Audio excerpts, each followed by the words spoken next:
Welcome to Whispers and Fire audiobooks, where cold whispers meet burning hearts. In the quiet of winter, every whisper carries a story, and every story carries a spark. This is Whispers and Fire audiobooks. Jake once believed he had nothing left to give. Now, in the next episode, he discovers he has more to offer than he ever imagined. The foundation he and Tracy built is changing lives one veteran, one story, one moment of hope at a time. Jake sits across from men and women who remind him of who he used to be, and he becomes the voice he once needed to hear. Tracy stands beside him, not just as his partner, but as the heart of a mission that's beginning to ripple far beyond Camden. But with impact comes new challenges, and the next part of their story will demand more from them than ever before. Episode 5 begins now, where purpose meets pressure and love meets legacy. Legal disclaimer. This novel presents a work of fiction. The story, including all characters, plot lines, and settings, is completely fabricated and not based on any specific real-life individuals, historical events, or actual locations, past, present, or future. No representation is made regarding the accuracy of any events depicted, and any opinions expressed are those of the fictional characters, not the creator. This story is for entertainment purposes only. Content warning and resources. Pinned by creator J. H. D. Langren. This novel discusses mature themes including trauma, PTSD, past suicidal ideation, domestic violence, and institutional corruption. If these topics are difficult for you, please prioritize your well-being. You are not alone. If you or someone you know is struggling, please reach out for help. Every country has local support lines. Check your region's emergency and mental health services for the most accurate numbers. Remember, help is available worldwide. If your country isn't listed, please search online for local hotlines or emergency services in your area. You deserve support and safety. Previously on Frozen Whispers Book 1, The Legacy of Winter's Rescue. Jake Lang came into Tracy Russell's life on the coldest night of winter, broken, exhausted, and barely holding on. She saved him without hesitation, and in the weeks that followed, they slowly began saving each other. What started as a simple act of kindness turned into something deeper. Together, they faced Jake's nightmares, Tracy's grief, and the quiet loneliness that lived in both of them.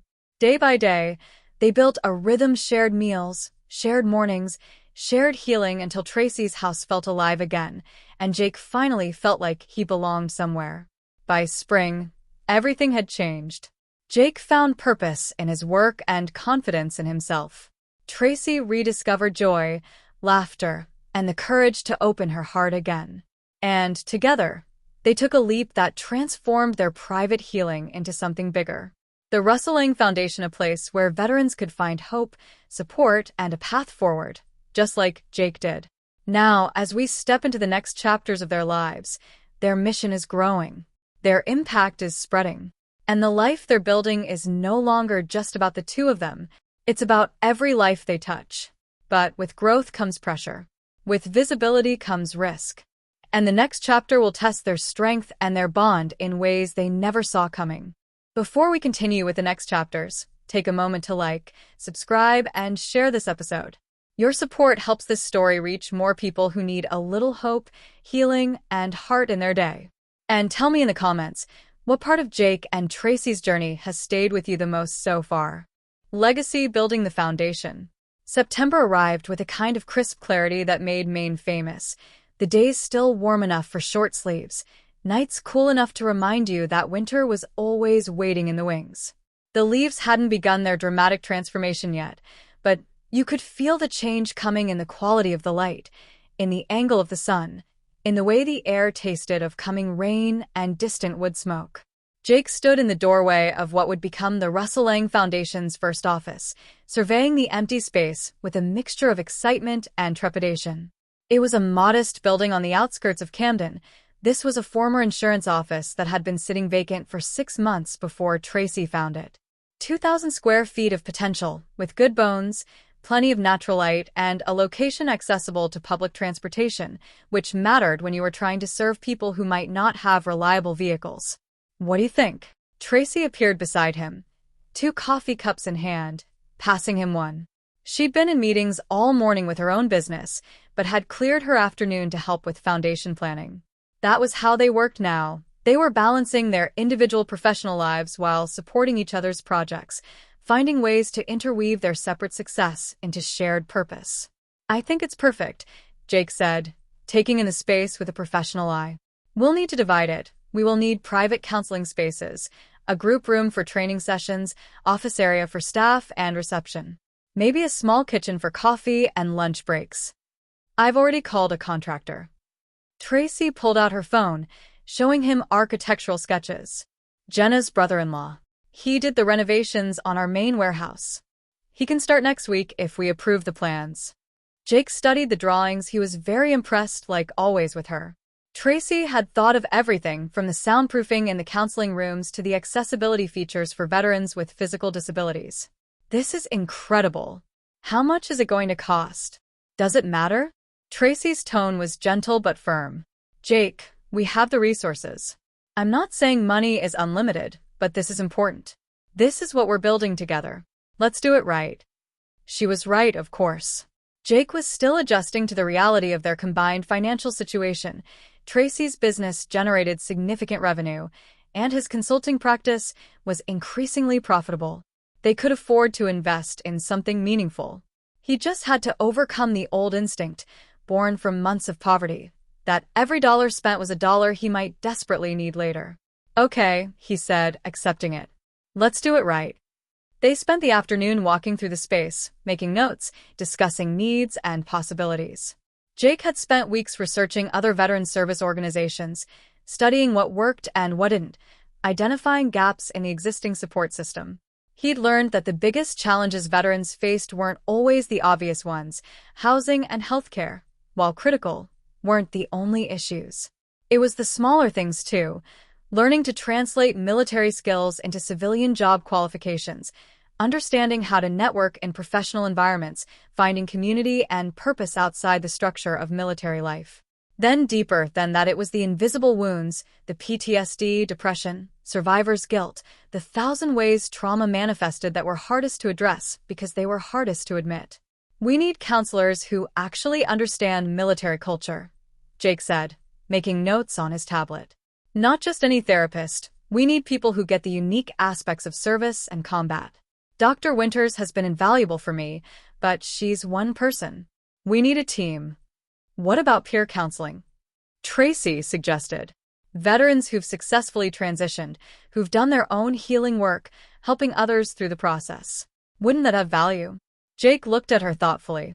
Yeah, that would.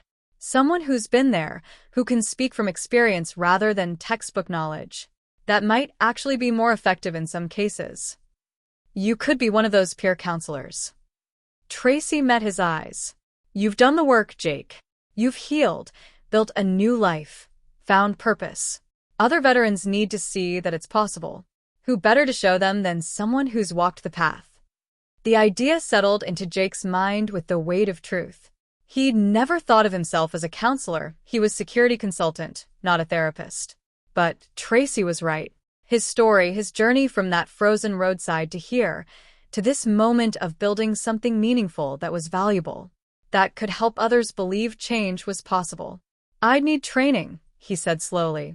I can't just wing it based on personal experience. There are protocols, ethical considerations, professional standards. So, we'll get you trained. There are certification programs for peer counseling. Dr. Winters could probably recommend the best ones. Tracy was already making notes on her own phone. This is good, Jake. This is how we start, with you at the center, your story as the foundation, and we build outward from there. Over the next month, the foundation began to take shape in earnest. Jake enrolled in an intensive peer counseling certification program that Dr. Winters recommended, attending classes 2 evenings a week while maintaining his consulting practice and security director responsibilities. It was exhausting, but it was also energizing in a way he hadn't anticipated.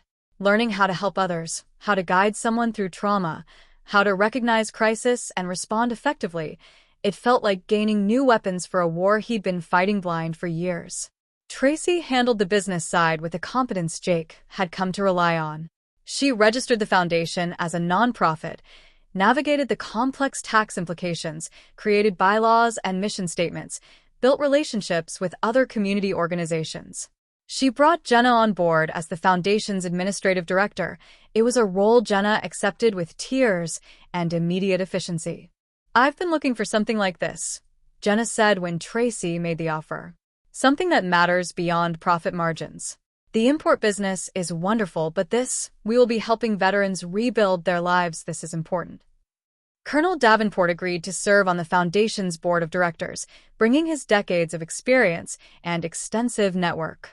He recruited 2 other board members, a retired Army major who now ran a successful construction company and was passionate about hiring veterans, and a clinical psychologist who specialized in combat trauma and had been volunteering with veterans organizations for 20 years. By October, the office renovations were complete. The space had been transformed from empty shell into a welcoming, functional center. The walls were painted in calming earth tones, blues and grays and soft greens, colors that research showed helped reduce anxiety. The furniture was comfortable but professional. The counseling rooms had good soundproofing and comfortable chairs. The group training room had a whiteboard, projector, and seating for 20. But Jake's favorite detail was something Tracy had arranged without telling him. In the main reception area, hanging prominently on the wall where everyone who entered would see it, was a large photograph in a beautiful frame. The picture Dr. Winters had helped Tracy locate months ago. It was Mike, Rick, and Davis, young and alive and grinning at the camera, arms around each other's shoulders. Below the photograph, a brass plaque read, "In memory of Sergeant Michael Reeves, Sergeant Richard Matthews, and Sergeant David Leland. They gave their lives in service to this country." This foundation honors their sacrifice by helping their brothers and sisters find their way home. When Jake saw it for the first time, he stood staring for a full minute, unable to speak past the lump in his throat. Tracy came to stand beside him, her hand finding his. "They should be here," she said softly. "They're part of your story, part of what drove you to create this." It felt right to honor them. "It's perfect," Jake managed. They'd be proud. I know they would be." The Rustling Foundation officially opened its doors on November 1st with a small ceremony attended by local officials, police department representatives, business leaders, and a handful of curious veterans who'd seen the announcement. Jake gave a short speech. It was his first real public speaking since being honorably discharged, and managed to get through it without his voice breaking too badly. "This foundation exists because I got lucky," he said, looking out at the assembled crowd. "I was at my lowest point, with no hope and no direction, when someone stopped to help. Someone who didn't have to, who had no obligation to me, but who saw another human being in need and made the choice to care." He found Tracy in the crowd, and she smiled at him encouragingly. "We can't guarantee that everyone will get that lucky, but we can create systems and support that make luck less necessary. We can build a community that catches veterans before they fall as far as I did. We can provide resources, training, counseling, and most importantly, connection. Because the hardest part of leaving the military isn't losing the structure or the paycheck. It's losing the brotherhood, the sense of belonging to something bigger than yourself." Jake gestured to the space around them. "This foundation is about rebuilding that brotherhood in civilian life, about helping veterans translate their skills into meaningful work, about providing the mental health support that's so often missing, about showing people who are struggling that they're not alone, that healing is possible, that there's a future worth fighting for." He paused, gathering himself. "If you're a veteran who's struggling, we're here for you. No judgment, no bureaucracy, just people who understand because we've been there. Come talk to us. Let us help. That's what this place is for. We want to be the hand reaching down when you're in the ditch, to be the voice saying, 'You're going to make it,' when you can't believe it yourself." The response was immediate and overwhelming. Within the first week, 17 veterans walked through the foundation's doors seeking help. Some needed job assistance, simple things for others like resume writing, interview preparation, connections to employers who valued military experience. Some needed mental health support. They need someone to talk to who understood nightmares and hypervigilance and the way civilian life could feel alien and wrong. Some just needed community. They needed a place to be around people who spoke their language, who'd shared similar experiences, who wouldn't ask them to explain what they couldn't put into words. Jake worked with each of them personally in those early weeks, conducting intake interviews, assessing needs, connecting people with appropriate resources. He sat across from young men and women who reminded him painfully of his past self. He saw in them the hollow eyes, the defensive posture, the barely contained rage and grief. He told them his story. All of it. The explosion, the losses, the discharge, the months of homelessness, the night Tracy found him bleeding in the snow. He told them about therapy and medication and the hard, unglamorous work of healing. He told them about nightmares that still came sometimes, about grief that never fully went away, about the daily choice to keep living even when it felt impossible. He especially told them about hope, about Tracy, about the foundation, about the life he'd rebuilt from absolute wreckage, about purpose and community and love, and all the things he'd thought were gone forever, but had somehow, impossibly, found again. "I'm not going to lie to you and say it's easy," he told a young Marine named Derek who'd lost his entire squad in an IED attack and couldn't sleep without seeing their faces. "It's not easy. Some days it's unbearable. But it's possible. Healing is possible. A future is possible. You just have to stay alive long enough to reach it." Derek stared at him for a long time, and Jake saw the exact moment when belief flickered in the younger man's eyes. He was not seeing confidence, not certainty, but the faintest spark of maybe. That maybe was enough to start with. "How?" Derek asked, his voice rough. "How do you do it? How do you wake up every morning and not just give up?" "You find something worth waking up for," Jake said simply. "For me, it was Tracy first. I did not want to disappoint her after she'd saved my life. Then it was work, feeling useful again. Then it was this." He gestured around the office, knowing that my pain could help someone else avoid the same pitfalls. You have to find your reason. It doesn't have to be big. It just has to be enough. By December, the foundation had served 43 veterans. They'd placed 12 in jobs, connected 27 with mental health services, and created a weekly support group that met every Thursday evening. It was a casual, unstructured gathering where veterans could just be around each other without pressure or judgment. Jake led the Thursday group with Colonel Davenport, and it quickly became the highlight of his week. There was something profoundly healing about sitting in a circle with other veterans. They were from different branches, different ages, different combat experiences, and simply sharing the burden. Sometimes they talked about serious things, nightmares, triggers, and grief. Sometimes they talked about mundane things, job frustrations, family challenges, the absurdity of civilian culture. Sometimes they didn't talk at all, just sat together in companionable silence, drinking coffee and being understood. "This is what I needed," Derek told Jake after his fourth meeting. "Not therapy, though that's helping too, but this. People who get it. People I don't have to explain myself to. That's why we build it," Jake said. "Everyone deserves a place where they belong." Growing impact. The Russell Lang Foundation's first year was a whirlwind of growth, challenges, and unexpected victories. Word spread through the veteran community with remarkable speed. The use of social media posts, word of mouth, referrals from the VA and police department. By the summer of the next year, they'd served over 200 veterans and had a waiting list for some services. The growth necessitated expansion. They hired 2 additional peer counselors, both veterans themselves, both graduates of the same certification program Jake had completed. They brought on a full-time job placement specialist, a former Army recruiter who knew how to translate military experience into civilian terms. They partnered with 3 local employers who agreed to create veteran-friendly hiring pipelines. But the most significant addition to the team was someone Jake hadn't expected, Ray Nakamura. Ray had been talking about retirement from his warehouse manager position for months, and when he approached Jake with a proposal, it made perfect sense. "I'm too old to be loading trucks," Ray said, his characteristic directness in full force. "But I'm not too old to train the next generation. Let me run your job skills program. Let me help teach veterans practical trades, certifications they can use to find work. I've got 30 years of experience in logistics, inventory management, and forklift operation. That's marketable."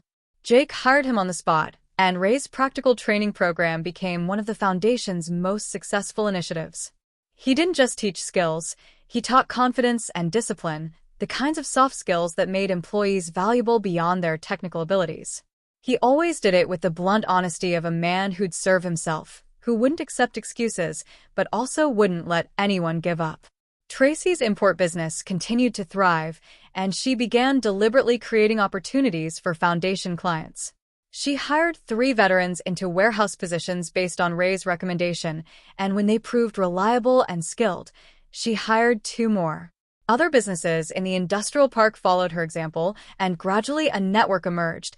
It was employers who understood that veterans brought valuable qualities beyond what appeared on a resume: discipline, reliability, ability to work under pressure, and loyalty to their team.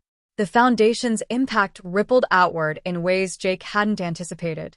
The Thursday support group spawned a Saturday family gathering where veterans could bring spouses and children to connect with others who understood military life. A local gym owner, himself a veteran, offered free memberships to foundation clients. A landlord with several rental properties agreed to work with veterans on security deposits and housing references. The community was responding, stepping up, recognizing that supporting veterans wasn't charity, it was returning value to people who'd served. Jake found himself becoming something he'd never imagined: a spokesperson, an advocate, and he was becoming a public face for veteran issues. He gave talks at local business associations, at Rotary clubs, at high schools where students were considering military service. He was interviewed by the local newspaper, then by a regional magazine, then by a statewide veterans publication. His story of the homeless veteran pulled from a ditch becomes successful business owner and foundation leader resonated with people, and he learned to use that platform effectively. "You're good at this," Tracy told him after watching him give a presentation to the Camden Chamber of Commerce. "The speaking, the advocacy. You make people care." "I just tell the truth," Jake said. "I'm not some extraordinary success story. I'm just a guy who got lucky and is trying to pay it forward." "You're more than that." Tracy took his hand. "You're living proof that investing in veterans works. That with the right support, people can rebuild. You're changing minds, Jake. Changing policy. That matters." She was right. The foundation's success had caught the attention of state legislators, and Jake had been invited to testify before a committee studying veteran support services. His testimony, that was practical, specific, backed by data from their first year of operation, had helped influence new state funding for similar programs across Maine. "We're just getting started," Jake told the committee. "The Russell Lang Foundation serves one small community, but the need is statewide, nationwide. There are veterans in every town struggling with the same challenges.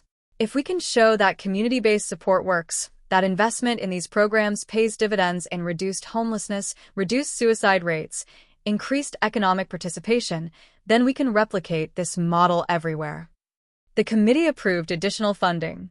3 other communities in Maine reached out about starting similar programs. Jake and Tracy found themselves in the unexpected position of not just running a foundation, but potentially creating a blueprint for veteran support that could be adopted nationwide. It was exhilarating and exhausting in equal measure. Jake was working 60-hour weeks again, splitting time between his security consulting practice, his role as industrial park security director, and his foundation work. Tracy was doing the same, balancing her import business with foundation board duties and the increasing administrative demands of an organization that was growing faster than anticipated. They were successful and very fulfilled. They were making a genuine difference. They were also perpetually tired, occasionally stretched too thin, and struggling to find time for the simple joy of just being together. "We need a break," Tracy said one evening in October, closing her laptop with decisive finality. They were both working at the dining room table, again having eaten dinner without really tasting it, again while discussing logistics for an upcoming foundation fundraiser. After the gala, Jake said absently, reviewing budget projections, "We can take a weekend, go to Portland, just relax." "No." Tracy's tone made him look up. "Not after the gala. Now. This weekend. We're going camping like we planned a year ago and never got around to. Remember? We bought all the gear, mapped out sites in Acadia, talked about disconnecting for a few days." We're doing it. Jake opened his mouth to list all the reasons they couldn't. The foundation needed him, he had client meetings scheduled, the fundraiser planning was at a critical stage. But Tracy's expression stopped him. She looked tired. Not just physically tired, but soul tired.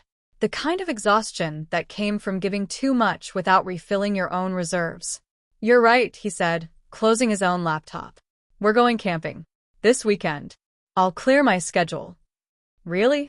Tracy looked surprised, as if she'd been prepared to fight harder. Really? We're no good to anyone if we burn out. I've missed you, the actual you, not the exhausted, always working version. When's the last time we just enjoyed each other? Tracy thought about it. Our honeymoon. That's pathetic. Then let's fix it. This weekend. Acadia. You, me, a tent and no cell service. They left Friday afternoon, Jake's truck loaded with camping gear and enough food for 3 days. The drive to Acadia National Park took 2 hours, and with each mile, Jake felt the tension leaving his shoulders. Tracy had insisted on driving, and she navigated the coastal roads with easy competence while Jake watched the scenery pass, the lovely pine forests, rocky coastline, small towns that looked like postcards. They found their campsite. It was a remote spot that required a short hike from the parking area, which meant fewer neighbors and more privacy, and then they set up their tent as the sun began its descent toward the horizon. It was early October, and the nights would be cold, but they had quality sleeping bags and each other for warmth. This is nice, Tracy said as they sat by their small fire after dinner, wrapped in blankets, watching the stars emerge overhead. No phones, no emails, no obligations. Just us. Just us, Jake agreed, pulling her closer. I'd forgotten how much I needed this. They talked late into the night. It wasn't about work or the foundation or obligations, but about everything else. Childhood memories, dreams for the future, silly hypothetical questions that had no right answers. They laughed more in those few hours than they had in weeks. When they finally retreated to the tent, they made love with the unhurried tenderness of people remembering what they meant to each other beyond partners in a shared mission. The next day, they hiked through the park, climbing to mountain summits that offered panoramic views of the Atlantic stretching to the horizon. They explored tidal pools, examined ancient rock formations, got lost on a trail, and had to bushwhack back to familiar ground. They were unplugged, present, fully alive in a way that the demands of their daily life didn't often allow. Thank you for this, Jake said as they sat on a granite outcropping, eating sandwiches and watching the ocean far below. For making me stop. For remembering that we're not just business partners or foundation leaders. We're us. We have to protect that, Tracy said seriously. The us part. It's easy to lose yourself in the work, especially when the work matters so much. But if we lose each other in the process, what's the point? You're right. Jake took her hand, running his thumb over her rings. I promise, we will take 1 weekend a month, minimum. We do something just for us. No work, no obligations. Just time together. Deal. Tracy kissed him. Now finish your sandwich. We're hiking to Jordan Pond this afternoon, and it's another 4 miles. They returned home Sunday evening exhausted in the best possible way, their muscles sore, skin sunburned, and their minds clear. And on Monday morning, when they returned to their respective offices and the mountain of work waiting for them, they did so renewed, remembering why they were doing all of it in the first place. Not just to succeed, not just to help others, but to build a life worth living. They were building it as husband and wife, as life partners and friends. Thank you for joining Jake and Tracy as their mission grows and their legacy begins to take shape. If this episode resonated with you, please like, subscribe, and share it with someone who loves emotional, character-driven stories. And in the comments, let me know, where are you watching from, and what do you hope happens next for them? Jake and Tracy have built something beautiful, a home, a purpose, a foundation that's changing lives. But in the next episode, the emotional cost of that mission begins to surface. Jake is pushed harder than ever. Tracy faces choices she never expected. And the line between their personal life and their public mission starts to blur. Episode 6 is where love is tested, where purpose demands sacrifice, and where the future they're building begins to tremble.